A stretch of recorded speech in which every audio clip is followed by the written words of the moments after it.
എന്നാ ഇപ്പൊ ശരിയായിട്ടതാ.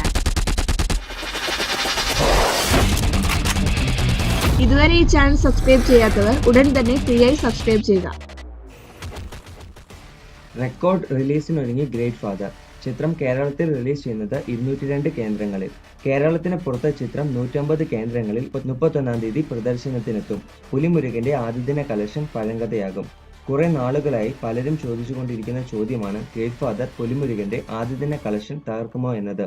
പക്ഷേ ചിത്രം എത്ര തിയേറ്ററുകളിൽ റിലീസ് ചെയ്യും എന്നത് ഉറപ്പില്ലാത്തതിനാൽ അതിനെക്കുറിച്ച് ഒരക്ഷരം ഇതുവരെ മിണ്ടിയിട്ടില്ല.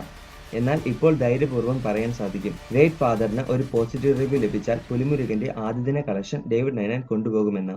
വെറും 101 കേന്ദ്രങ്ങളിൽ റിലീസ് ചെയ്ത മമ്മൂക്കിയുടെ കസബ ആദ്യ ദിനത്തിൽ 2,48,00,000 രൂപ ഗ്രോസ് കളക്ഷൻ നേടിയിരുന്നു. അപ്പോൾ ഗ്രേറ്റ് ഫാദറിന്റെ കാര്യം പറയണോ? ചിത്രത്തിന് ആദ്യ ദിനത്തിൽ 4 മുതൽ 4.5 കോടി രൂപ വരെ നേടാൻ സാധിക്കും. എന്തായാലും ചിത്രം മമ്മൂക്കിയുടെ കരിയറിലെ ഏറ്റവും വലിയ വിജയമായി മാറട്ടെ എന്ന് പ്രാർത്ഥിക്കാം. ഇന്ന് ഉറക്കമില്ലാതെ ഇരിക്കുന്ന മമ്മൂക്ക ആരാധകർക്ക് ഗുഡ് നൈറ്റ്. നാളെ ചിത്രത്തിന്റെ റിവ്യൂവിനായി കാത്തിരിക്കുക. കൂടുതൽ സിനിമ വാർത്തകൾക്കായി ഈ ചാനൽ സബ്സ്ക്രൈബ് ചെയ്യുക. ഈ വീഡിയോ ഇഷ്ടപ്പെട്ടവർ ലൈക്കും ഷെയറും ചെയ്യുക. നന്ദി.